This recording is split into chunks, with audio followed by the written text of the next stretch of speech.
Assalamualaikum warahmatullahi wabarakatuh. Alhamdulillahirabbil alamin wal aqibatu lil muttaqin wa usalli wa usallim ala nabiyyina Muhammadin wa ala alihi wa ashabihi wa man tabi'ahum bi ihsanin ila yaumiddin, amma ba'du.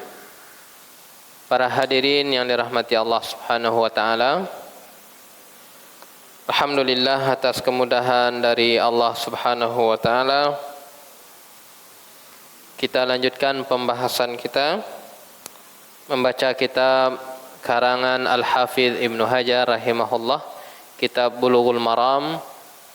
Semoga apa yang kita sisihkan berupa waktu kita dicatat sebagai pahala menuntut ilmu yang Nabi katakan sallallahu alaihi wasallam, man salaka tariqan yaltamisu fihi ilman sahalallahu lahu bihi tariqan ilal jannah.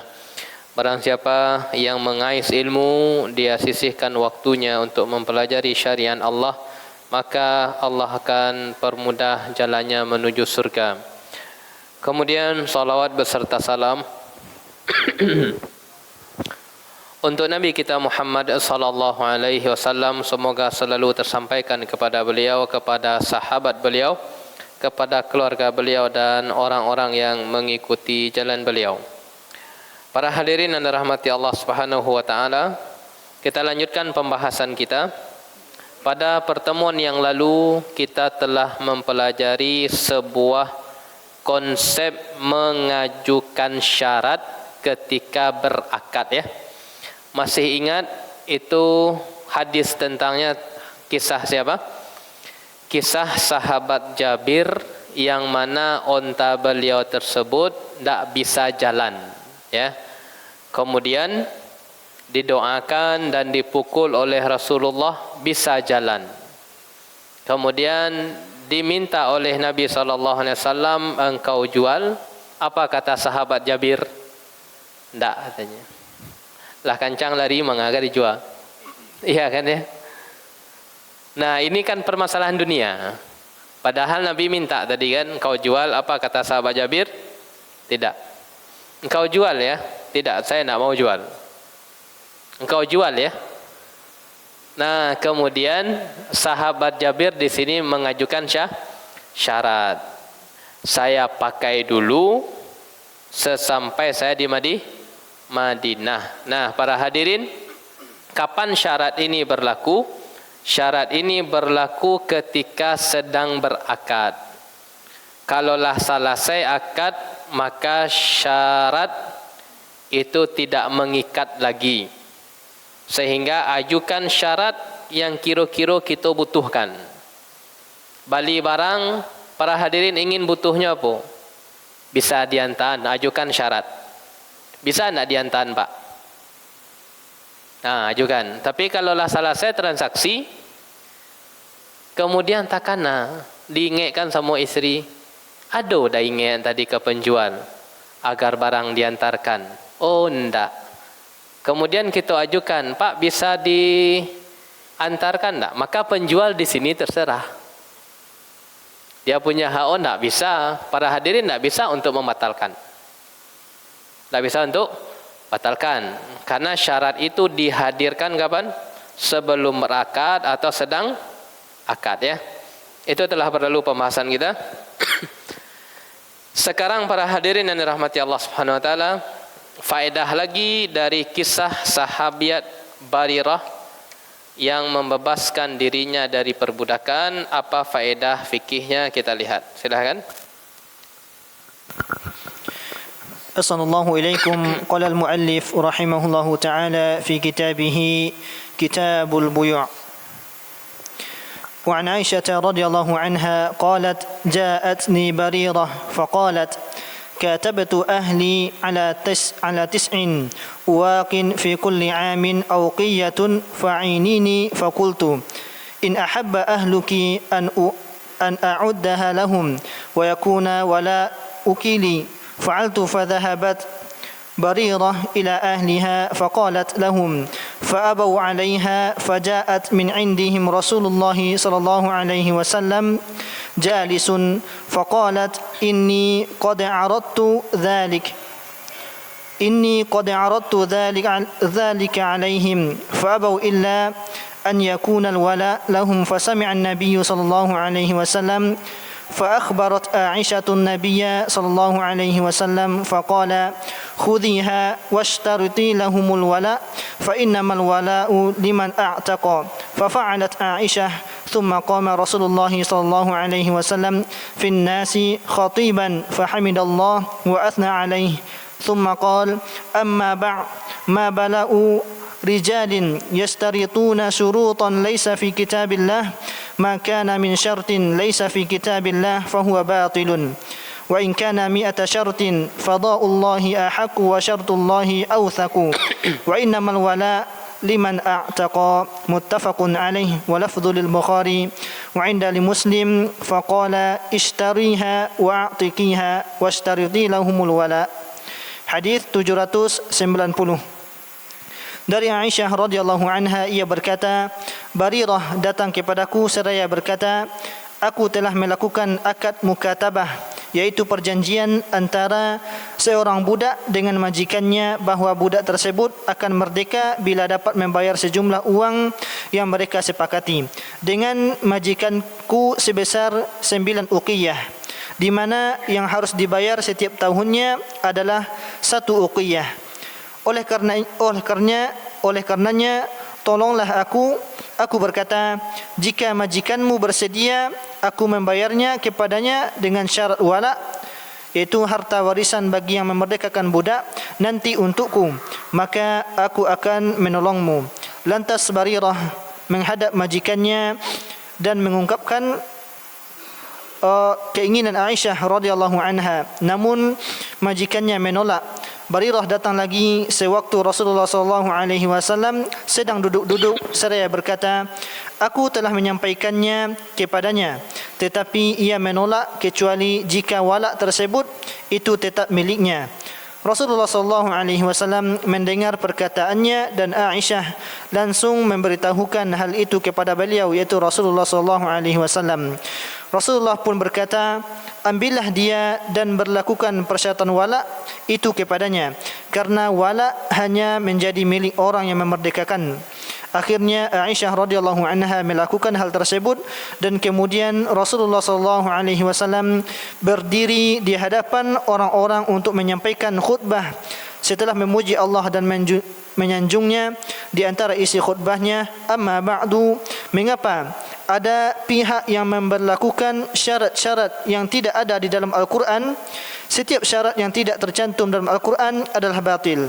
Walaupun 100 syarat, ketetapan Allah itu lebih berhak untuk dilaksanakan, dan syarat yang ditetapkan oleh Allah itu lebih kuat, dan wala hanya menjadi milik orang yang memerdekakannya. Hadis muttafaqun alaih dan lafalnya milik Bukhari.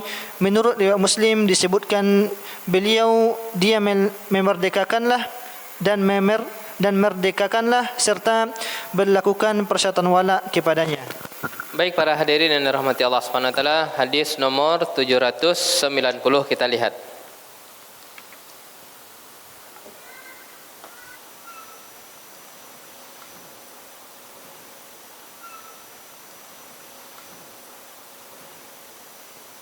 Kisah Barirah ya. Ada melibatkan 4 pihak. Yang pertama Barirah, kemudian tuannya, kemudian Ummul Mukminin Aisyah radhiyallahu anha, kemudian Rasulullah.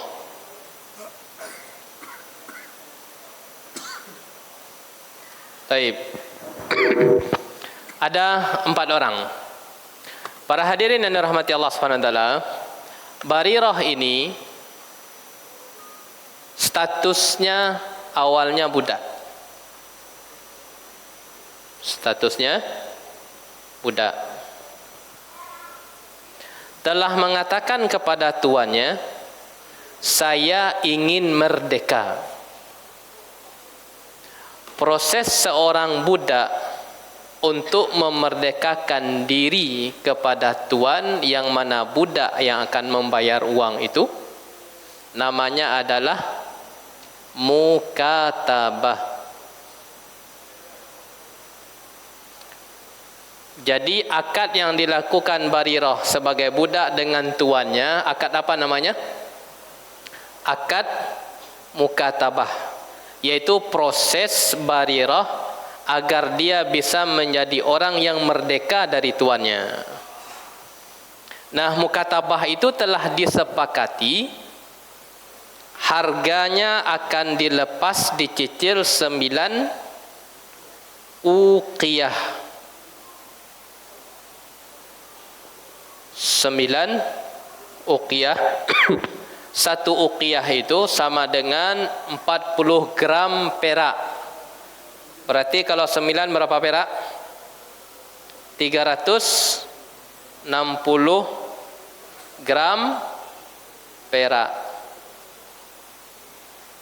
Berapa perak 1 gram dikalikan? Nah, Barirah harus mendatangkan apa? Uang senilai 360 perak untuk tuannya, agar dia bisa menjadi orang yang merdeka. Nah, karena dia telah bikin akad yang akan dia cicil 9 uqiyah ini selama 9 tahun.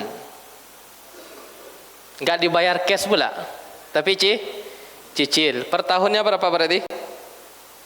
1 uqiyah.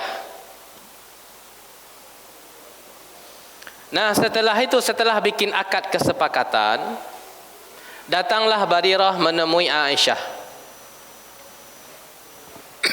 Kira-kira mangan tak minta ke Ummul Mukminin Aisyah, para hadirin, untuk minta tolong.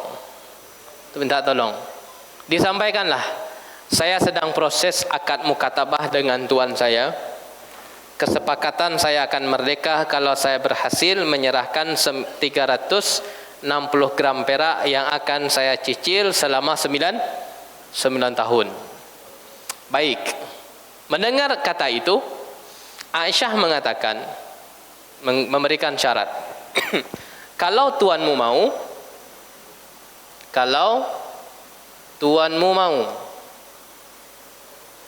saya bayar cash. Apa kata Aisyah? Kalau tuanmu mau, saya akan bayar cash. Dan walakmu untukku. Nanti kita lihat. Ini istilah dalam perbudakan. Ada namanya mukatabah, yaitu budak sendiri yang akan melepaskan diri dari tuan, tapi berbayar, ditebus. Ada yang kedua namanya wala. Nanti kita lihat, para hadirin. Kemudian Barirah kembali lagi kepada tuan.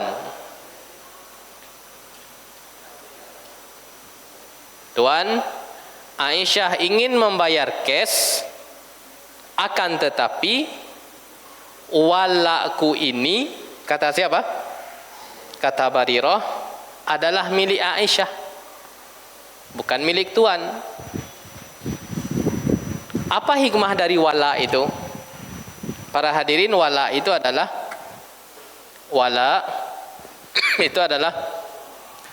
harta waris untuk yang memerdekakan.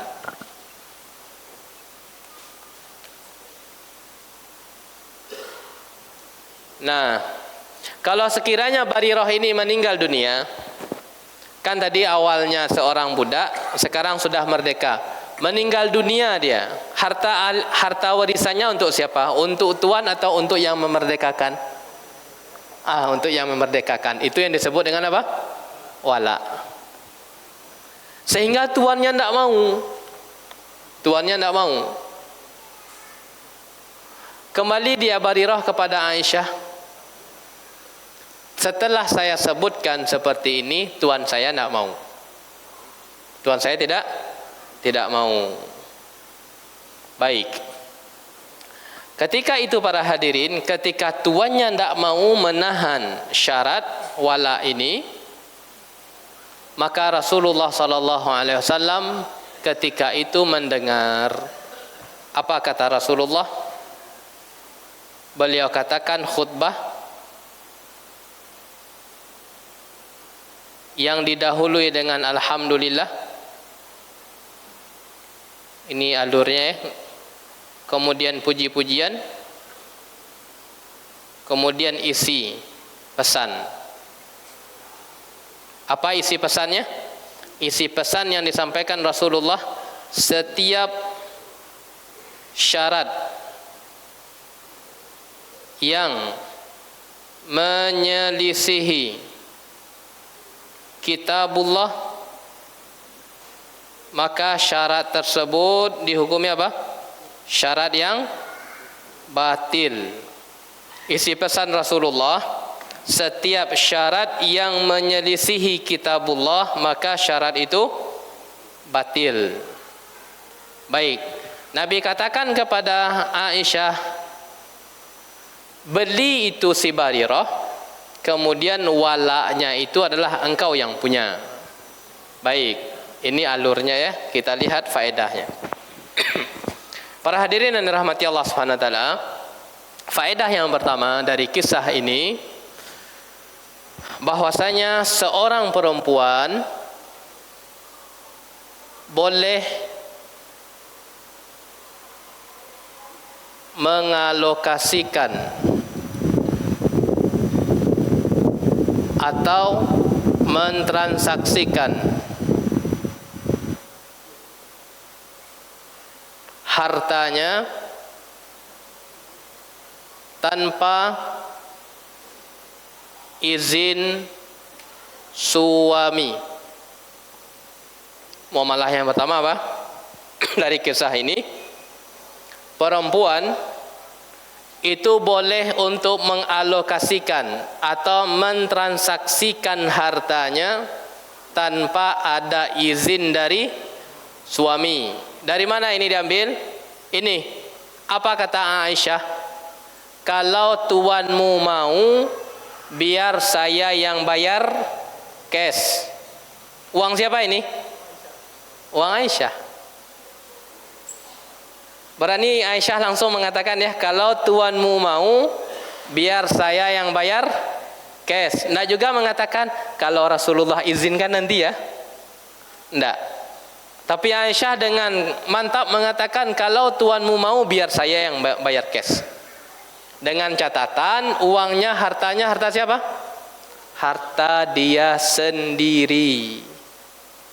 Bukan harta suami. Ada harta suami di tangan perempuan para hadirin, di tangan istri. Hah?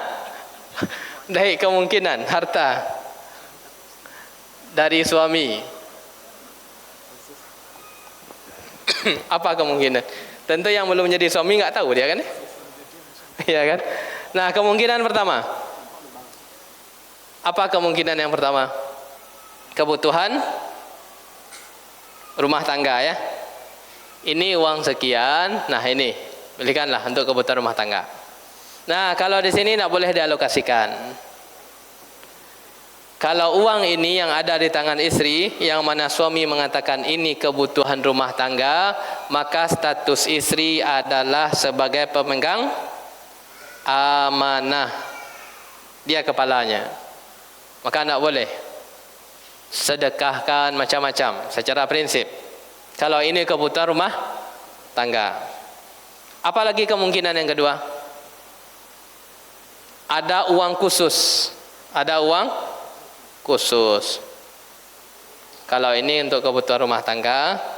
Nah, kalau ini betul khusus. Khusus milikmu. Tidak ada kaitannya dengan gas yang habis, tidak ada. Tidak ada kaitannya dengan minyak goreng yang habis, itu tidak ada. Nah, kira-kira dari dua kemungkinan ini yang menjadi milik istri yang mana? Pemberian khusus. Maka di sini apa? Si istri ke sini perginya. Boleh ia alokasikan atau ia transaksikan tanpa ada izin suami. Baik, oleh karenanya kalau istri bersedekah selama bukan dari uang suaminya, apakah boleh? Boleh. Dia kasih bantuan kepada orang tuanya, kepada ponakannya, dia kasih uang dia, apakah boleh? Jawabannya boleh. Apakah dari sisi hukum apakah wajib suami tahu? Tidak. Apakah wajib izin suami? Tidak. Ini Aisyah radhiyallahu anha. Sampaikan kepada tuanmu, kalau tuanmu setuju biar saya yang bayar cash. Tak perlu beliau kasih izin kepada siapa? Minta izin kepada Rasulullah sallallahu alaihi wasallam. Baik, para hadirin yang dirahmati Allah SWT, jadi harta suami, harta istri dari mana sumbernya? Berarti bisa jadi dari suami itu sendiri. Bisa jadi dari apa? Dari keluarga istri. Bisa jadi dari apa? Dari pekerjaan istri. Baik, para hadirin, Syekh Ibnu Utsaimin rahimahullah memberikan sedikit gambaran. Ada sebagian harta dari suami yang itu sudah terjadi dikasih hak, ini milikmu. Ya, ini milikmu. Ini pandangan yang bagus juga. Namun suami kasih kepada istri itu ada maksud. Ada maksud. Contoh, dibelikan ini istri kalung. Ambillah. Milik siapa sekarang? Milik istri. Tujuan suami kasih itu apa? Agar istrinya bisa berhias di hadapan suami. Ya, ada maksud. Ini istri, motor ini dah milikmu. Agar kamu ndak naik Maxim ojek online lagi ya. Ya, tersampaikan mereknya tadi ya. Ya, agar kamu ndak naik ojek online lagi. Atau agar saya tersebut nak repot ngantarkan engkau ke sana kemari, saya belikan motor. Baik, ini milik siapa sekarang? Istri. Baik. Nah, kalau sekiranya pemberian itu ada maksud, maka untuk melepas harta tadi kasih tahu suami. Kasih tahu suami. Jadi istri nak bisa mentang-mentang berdalil, ya ini kan sudah milikku. Kalau sudah menjadi milikku apa hukumnya? Ya suka-suka aku mau kasih kemana. Tidak, suami tersebut ngasih ada maksud dan tujuan. Istri, mana motor tadi? Kok nelfon udah lagi mau ngantar lah, mau jual ada. Ya kenapa dijual, kasih bantuan kepada orang? Akan repot para hadirin. Padahal suami itu ngasih ada apa? Ada maksud, ada tujuan, maka di sini harus kasih tahu. Meskipun kita katakan harta itu sudah menjadi milik siapa? Milik istri. Lah kok sudah beda aja penampilan istrinya, tidak ada lagi perhiasan. Kemana gelang yang kemarin? Sudah mau sedekahkan. Kemana ini yang kemarin sudah saya sedekahkan? Padahal ada maksud. Kalau ada maksud di situ apa? Harus izin ya, bisa dipahami ya. Maka ini pandangan yang sangat baik sekali dari beliau rahimahullah. Kalau kasih itu apa? Ada maksud, sekali lagi kasih tahu suami. Baik. Yang kedua,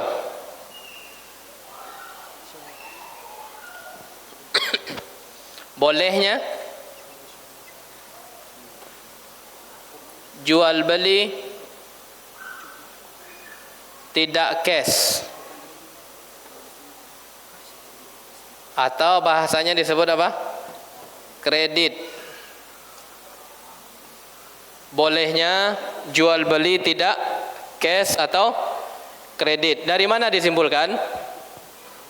Dari ini. Saya menebus diri saya, berapa ukiah tadi? 9. Apakah saya bayar cash? Tidak. Berapa lamanya? 9 tahun. Nyicil ini? Nyicil ini. Sudah ada transaksi cicilan di zaman Rasulullah? Sudah. Nih, oleh karenanya boleh jual beli tidak cash atau kredit. Nah, para hadirin yang dirahmati Allah SWT, baik itu dengan harga standar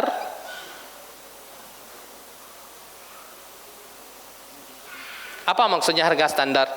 Cash tidak cash harga sama. Kalau ada orang yang seperti itu, Masya Allah ya. Cash berapa ada? 10 juta.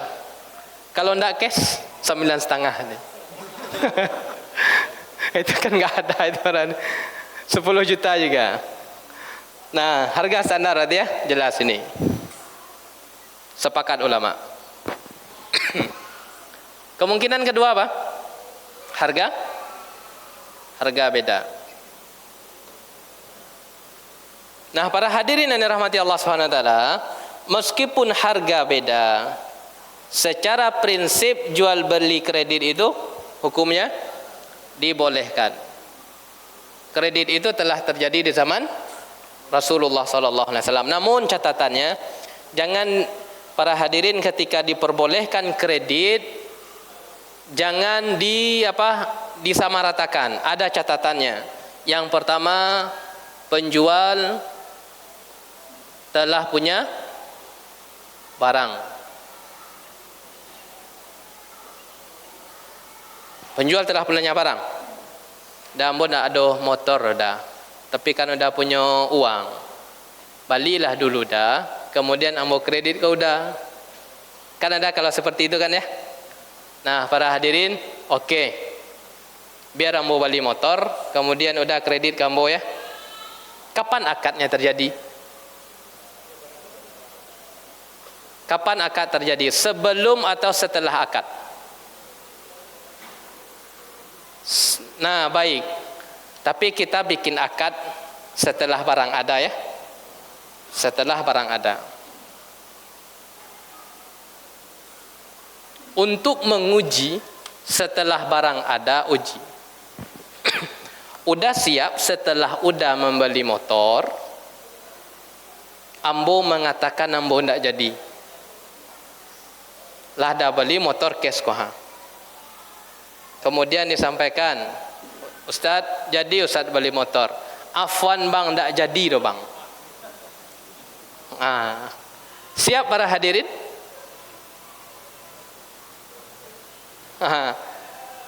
Oh Ustaz, gimana pula nih Ustaz? Barang kan sudah saya beli, Ustaz wajib untuk beli. Pertanda kita sudah terikat jual beli sebelum barang ada. Itu bedanya ya. Kalau para hadirin siap seperti itu, silahkan. Saya butuh rumah. Bali udah dulu cash di situ ya. Setelah cash sampaikan kamu, Ustaz rumah lah mau beli, jadi Ustaz bali. Tidak jadi udah. Karena para hadirin, sebelum akad itu ada kan tak mengikat. Itu kan baru gambaran mau berjual beli. Saya nak mau boleh saya?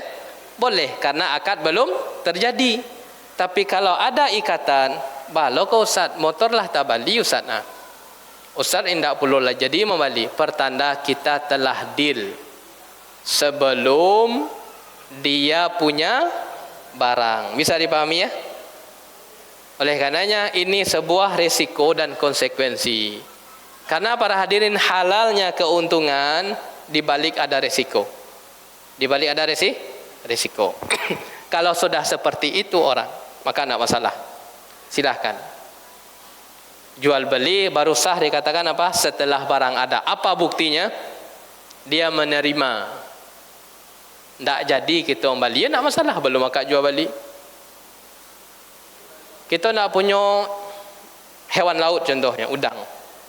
Dah pesan udang 10 kilo, siap. Ambo sedang nak dah punya para hadirin. Nak dah pula pembayaran. Ambo cari dulu. Setelah udang tiba, ambo katakan, Pak jadi beli udang, Pak. Tak jadi, dah ambo pulang balik. Tidak bisa saya katakan apa? Pak harus beli, Pak. Iko kan udang lah mau beli. Tak bisa ikatan seperti itu karena belum ada barang ketika saya bikin akad. Bisa dipahami ya? Baik. Penjual tentu telah punya barang. Yang kedua adalah tidak ada denda. Tidak ada apa? Denda keterlambatan. Kalau sudah terpenuhi itu, maka tidak masalah jual beli secara kredit meskipun harganya beda. Namun ini catatan, ingin memperjualbelikan kredit, penjual telah punya barang dan tidak ada denda keterlambatan. Baik. Para hadirin yang dirahmati Allah SWT, faedah yang ketiga dari kisah ini adalah bolehnya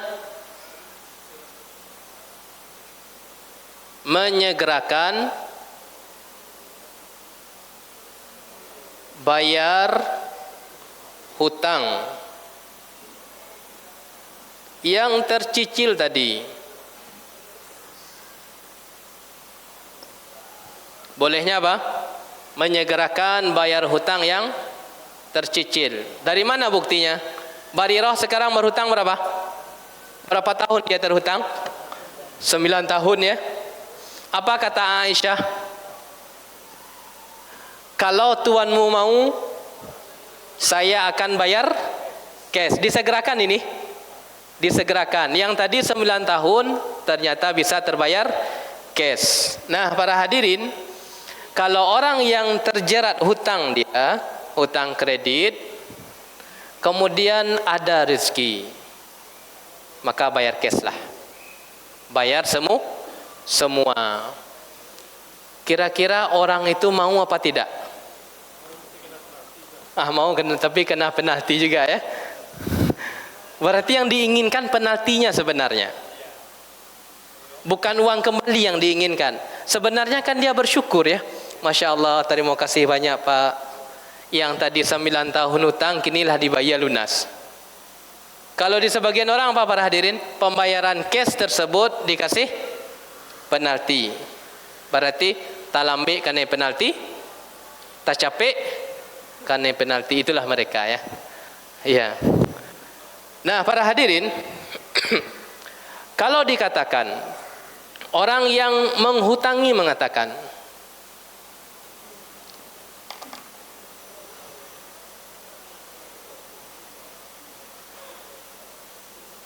bayar sekarang, saya butuh uang, bayar sekarang ya. Kau bayar 90 juta, hutang berapa? 100 juta. Tapi orang yang menghutangi mengatakan karena butuh uang, dah memang ambo tahu komitmen dengan akad, kita kanlah berakad 4 tahun lah, hutang ini lunas.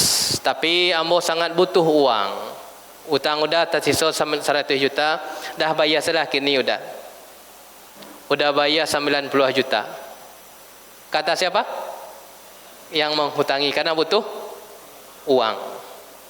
Kena penalti enggak ini para hadirin? Enggak ya. Apakah diperbolehkan yang seperti, apakah ada riba di sini? Apakah ada riba transaksi ini? Kenapa enggak ada riba? Iya, karena riba tersebut tentang apa? Tentang berlebih. Kalau ini tentang apa? Berbuat baik 2 kali. Allah dikasih hutang, kemudian dikurangi juga, didiskon juga. Ya, maka tidak masalah, boleh disegerakan untuk dibayar. Baik. Faedah muamalah yang keempat. Yang keempat para hadirin, cara mengamalkan syarat. Cara mengamalkan syarat adalah sejalan atau tidak dengan syariat. Ini sebenarnya prinsipnya demikian. Cara mengamalkan syarat apa? Sejalan atau tidak dengan syariat. Apabila sejalan, maka syarat tersebut diapakan? Diamalkan. Apabila tidak sejalan maka maka syarat tidak dijalankan. Baik, contoh. Dia mengatakan barang siapa yang memecahkan berarti membeli. Ada persyaratan di sini? Ada. Secara hukum syar'i ini syarat yang keliru, tidak diamalkan sebenarnya. Kenapa demikian? Orang yang merusak itu kewajibannya mengganti, tidak membeli. Ya, beda enggak para hadirin antara mengganti dengan membeli? Beda-beda dari siapanya? Iya, mengganti dengan modal. Kalau merusak, kalau membeli dengan untung. Oleh karenanya ini ilmu buat para hadirin yang pedagang. Kau rusak, pecah balah para hadirin de anak pelanggan. Rusak apa contoh yang gampang rusak tu apa? Iya, pecah belah ya. Pecah gelas. Harga jual berapa? 15.000. Harga modal berapa? Berapa? 10.000. Berarti ketahuan modalnya berarti ya.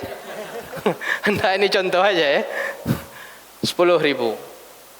Pecah gelas, nak dan ya untuk beli nak ada pecah. Baik, anak kecil tersebut mengganti apa tidak para hadirin?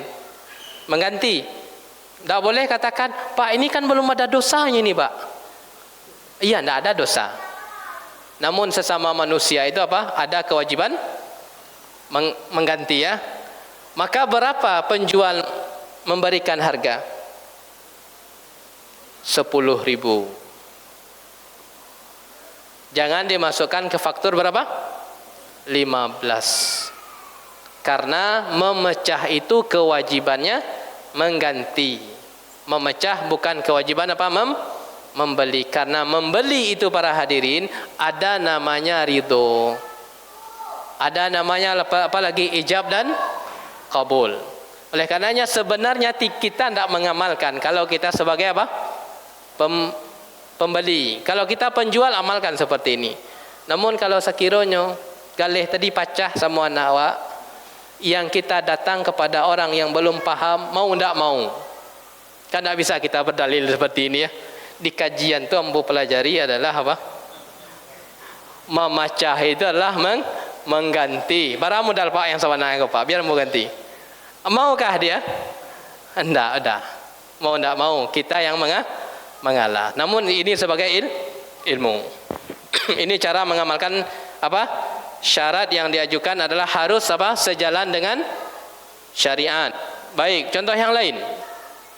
Karena ini saya yang merawat orang tua, atau karena anak ini yang merawat ketika saya sedang sakit, maka yang tidak merawat saya haramkan dari harta waris saya. Karena dia yang merawat ketika saya sakit, maka anak-anak yang jauh di sana, yang tidak ada nelpon saya macam-macam, saya haramkan dia dari warisan saya ini. Ketika orang tua telah meninggal dunia, apakah syarat seperti ini diamalkan? Jawabannya tidak. Ustaz, nanti kita durhaka sama orang tua Ustaz. Tentu yang akan berdalil adalah orang yang mendapatkan harta. Iya kan? Orang yang tidak dapat harta enggak mau dia berdalil seperti ini. Udah uni kan sudah diberikan syarat sama orang tua bahwasanya yang akan mendapatkan warisan adalah harta saya sendiri. Karena saya yang ngurus. Karena ini sudah syarat dari orang tua, kita wajib berbakti kata anaknya. Apakah diamalkan seperti ini? Tidak. Syarat tersebut tidak sejalan dengan syariat. Berarti dibuang. Meskipun yang mengucapkan adalah siapa? Orang tua. Tidak diamalkan. Oleh karenanya para hadirin, penting sekali kapan kita mengamalkan syarat manusia dan kapan syarat itu dibuang. Sudah sejalankah dengan syariat maka amalkan, tapi kalau bertentangan maka buang siapapun yang berucap demikian. Baik para hadirin yang dirahmati Allah SWT, azan dulu kemudian kita lanjutkan. Baik para hadirin yang dirahmati Allah SWT, Setelah kita mempelajari tersebut, pertanyaannya, kepada siapakah jatuh wala? Nah, wala jatuh kepada orang yang memerdekakan budak. Kalau Barirah itu meninggal dunia, kan sudah merdeka kan ya? Dia sudah merdeka. Dibayar cash oleh siapa? Oleh Aisyah Ummul Mukminin. Kalau sekiranya Barirah itu meninggal dunia dan ada harta warisnya, maka Ummul Mukminin Aisyah mendapatkan jatah. Ya. Ini zaman dahulu para hadirin. Apakah ada hubungan nasab Aisyah dengan Barirah? Tidak ada. Padahal orang itu mewariskan, ada hubungan sebab pernikahan. Satu. Kemudian yang kedua hubungan nasab. Antara Aisyah dengan Barirah tidak ada nasab. Namun Aisyah bisa mewariskan harta Barirah disebabkan Aisyah memerdekakan Barirah. Tuannya apakah dapat? Tidak. Tuan tidak dapat. Kemudian para hadirin, poin yang keempat tadi, cara mengamalkan syarat itu adalah apa? Sejalan dengan syariat. Sehingga kita baca sedikit tentang perkataan Nabi SAW. Maka min syartin laisa fi kitabillahi fahuwa batilun wa in kana mi'ata syartin.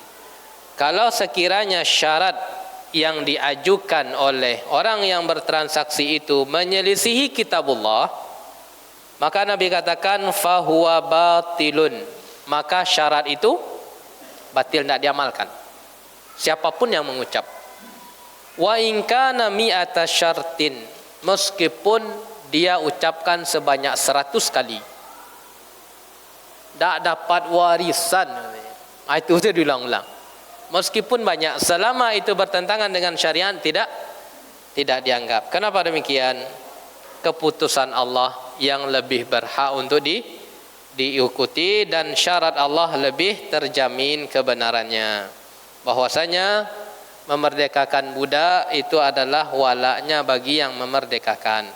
Baik para hadirin yang dirahmati Allah SWT, kita lanjutkan hadis berikutnya, masih berkaitan dengan perbudakan. Silahkan. Assalamualaikum ilaikum.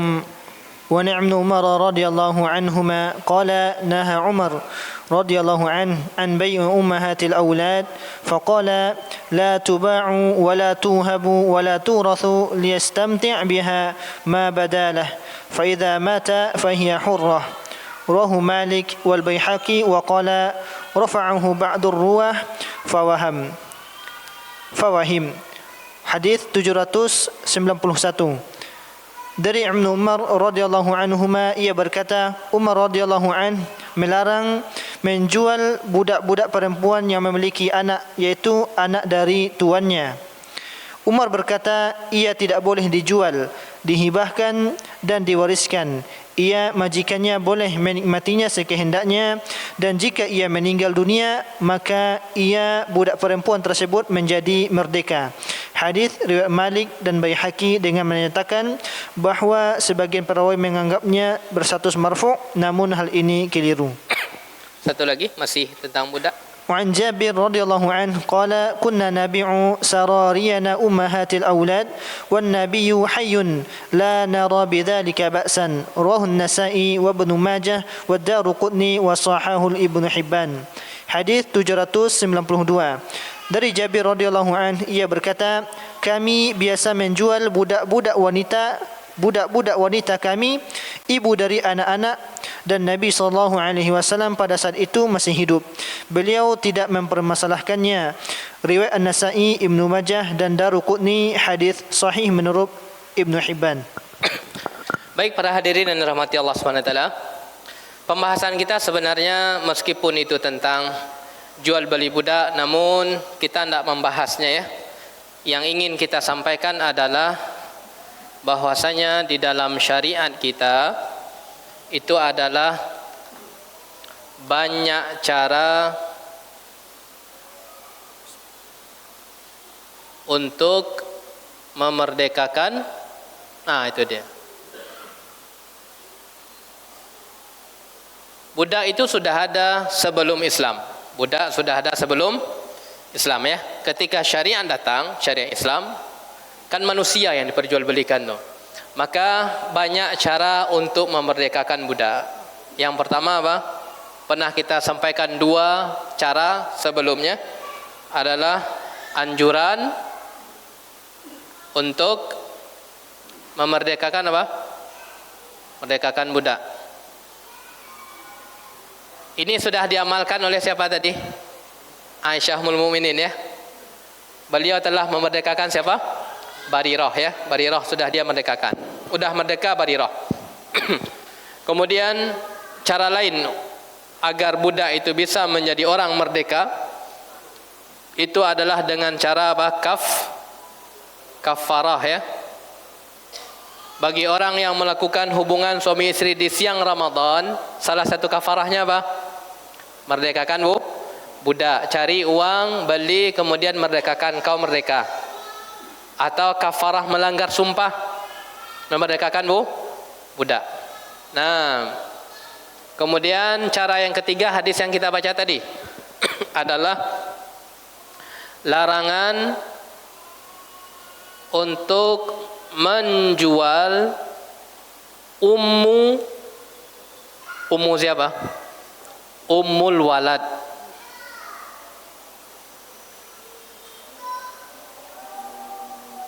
Larangan untuk menjual ummul walad. Para hadirin, apa maksudnya ummul walad? Kenapa dilarang? Nanti kita lihat ada rahasia. Ummul walad itu adalah perempuan budak. Ini tuannya. Tuannya ini boleh enggak untuk berhubungan dengan budak perempuan dia? Boleh ya. Selama budak tadi belum menikah dengan yang lain. Boleh. Kalau untuk istri berapa? Batasannya 4. Kalau untuk budak tidak ada batasan. Ya, baik. Digaulilah oleh tuannya perempuan tersebut. Maka lahirlah seorang anak. Apakah akad pernikahan? Tidak. Akad apa ini? Ima, budak. Anak yang lahir statusnya apa? Merdeka. Ngikutin tuannya. Merdeka dia. Itulah maksud hadis yang kita baca di hadis Arba'in. Engkau melihat seorang budak perempuan melahirkan seorang majikan. Ibunya masih budak, namun anak yang lahir apa? Merdeka. Ini sebagai isyarat, kata para ulama, akan berjayanya kembali Islam sehingga terjadi perperangan, ada wanita-wanita yang dijadikan sebagai budak. Nah, kalau sudah lahir seorang anak dari tuannya, apa namanya? Ummul walad. Nah, kalau sudah status menjadi ummul walad, maka tidak boleh dijual lagi, tidak boleh dihibahkan lagi oleh tuannya, tidak boleh. Tuannya tidak boleh juga untuk menjual. Ini ada anaknya ini. Apa salah satu rahasianya? Kalau tuannya ini meninggal dunia, ummul walad menjadi merdeka langsung. Merdeka langsung. Cobalah para hadirin, dijual ummul walad ke orang yang lain. Ternyata mantan tuanya sudah meninggal, dia sudah pindah kepada orang lain. Semakin lama enggak zaman perbudakan dia? Semakin lama. Sehingga datang syariat, kalau sudah menjadi ummul walad, maka tidak boleh dijual. Kau sudah menjadi ummul walad, tunggu saja tuanmu meninggal dunia. Ya kan ya? Kalau tuanmu sudah meninggal dunia, otomatis kamu adalah orang yang merdeka. Tidak boleh dihibahkan ke yang lain, tidak boleh untuk dijual, macam-macam.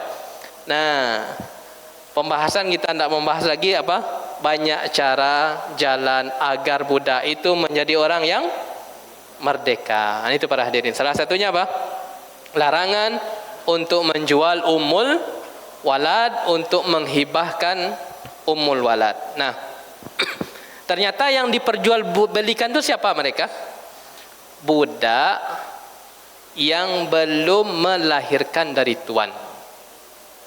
Nah, itu yang diperjualbelikan. Berarti kemungkinannya siapa para hadirin? Jelas laki-laki. Budak laki-laki kan ya? Satu. Atau budak perempuan yang belum melahirkan. Itu ialah yang diperjualbelikan di pasar budak. Namun kalau budak yang sudah punya anak, dia tidak dipromosikan lagi. Dia stay di rumah. Memperbanyak doa agar tuannya apa? Cepat meninggal ya, agar saya bisa menjadi apa? Orang merdeka. Para hadirin yang dirahmati Allah SWT, ini syariat ya. Ini syariat indah, syariat. Oleh karenanya tak bisa orang-orang pembenci syariat mengatakan tuh syariat Islam memelihara budak. Kita katakan sebelum Islam ada, perbudakan sudah ada, datang syariat. Ini caranya. Agar manusia itu bisa kembali merdeka. Baik para hadirin yang dirahmati Allah SWT, satu hadis lagi kita baca.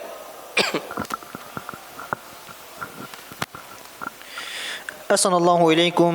وعن جابر بن عبد الله رضي الله عنهما قال نهى النبي صلى الله عليه وسلم عن بيع فضل الماء رواه مسلم وزاد في رواية عن بيع ضراب الجمل حديث 793. Dari Jabir bin Abdullah radhiyallahu anhu, ia berkata Rasulullah sallallahu alaihi wasallam melarang menjual sisa kelebihan air. Hadis riwayat Muslim. Dalam riwayat lain Imam Muslim menambahkan dan jual beli atau mengupahkan persetubuhan unta jantan. Baik, ini adalah tambahan dari hal-hal yang dilarang untuk diperjualbelikan. Baik, kita ulang dari pertemuan pertama. Apa yang dilarang untuk diperjualbelikan? Kita tambah dengan ini. Apa yang terlarang untuk diperjualbelikan? Najis. Satu. Kita kumpulkan dengan hadis ini tambahan. Najis apa lagi para hadirin? Tak boleh ditransaksikan. Apa? Ya, manfaat yang haram.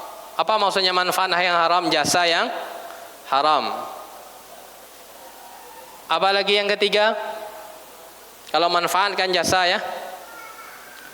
Sesuatu yang membahayakan. Oleh karenanya para hadirin tidak boleh untuk membeli kitab Injil hanya sekedar untuk dibaca penasaran. Penasaran ambo isinya apa saya ambo balik, tidak boleh. Tak boleh, kecuali untuk diapakan?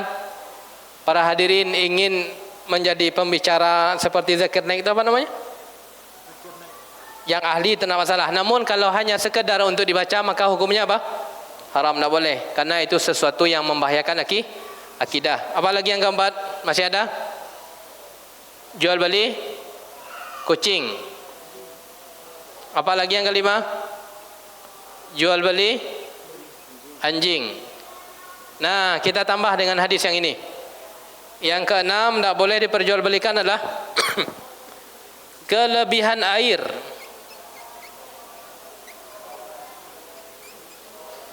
Tak boleh dijual. Para hadirin punya sumur. Sumur tu banyak air. Minta orang air, tak ada ambil lah, saya ambil RM500. Atau satu ember RM1.000. Tak boleh. Kenapa? Airnya berlebih. Kecuali air yang sudah kita bawa, sudah kita masukkan ke dejeran macam-macam, maka tidak masalah dijual. Namun kalau air yang masih berada di sumur, meskipun kita yang gali, ada orang yang meminta, itu tidak boleh dipasang tarif. Nabi telah melarang untuk memperjualkan orang yang punya kelebihan air.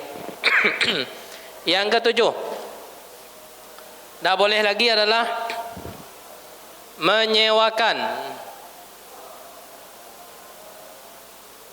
pejantan untuk menghamili betina. Tak boleh para hadirin. Pak pinjam, namanya pinjam. Pak pinjam sapi jantan Pak sehari ni. Bara sehari bayar selah 50.000. Kok kami punya sapi batino, susah bana mencari pejantannya. Pak punya pejantan, sewakan kepada kami berapa? Sehari atau 1 jam atau 5 jam atau 2 pekan. Kemudian disewakan tidak apa-apa, seharinya 50.000. Maka ini tidak diperbolehkan. Ada dipraktikkan para hadirin? Menyewakan pejantan agar betina itu bisa hamil. Tidak boleh. Kenapa tidak diperbolehkan? Karena bukan zina. Tidak ada hukum zina pada hewan, tidak ada para hadirin. Ya. Yang nggak ada wala taqrabu zina, tidak berlaku untuk hewan ini ya. Ya kenapa demikian? Karena yang ditransaksikan itu tidak jelas.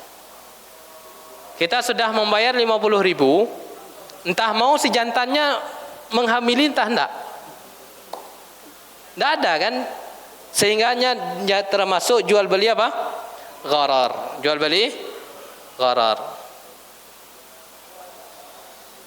Nah, yang diperbolehkan apa yang diperbolehkan? Yang diperbolehkan adalah kawin suntik. Itu ada yang diperjualbelikan itu? Ada apanya yang diperjualbelikan? Iya, mani yang diperjualbelikan. Ada barangnya? Ada. Dan mani itu suci. Selama yang diperjualbelikan adalah hewan yang halal dimakan ya.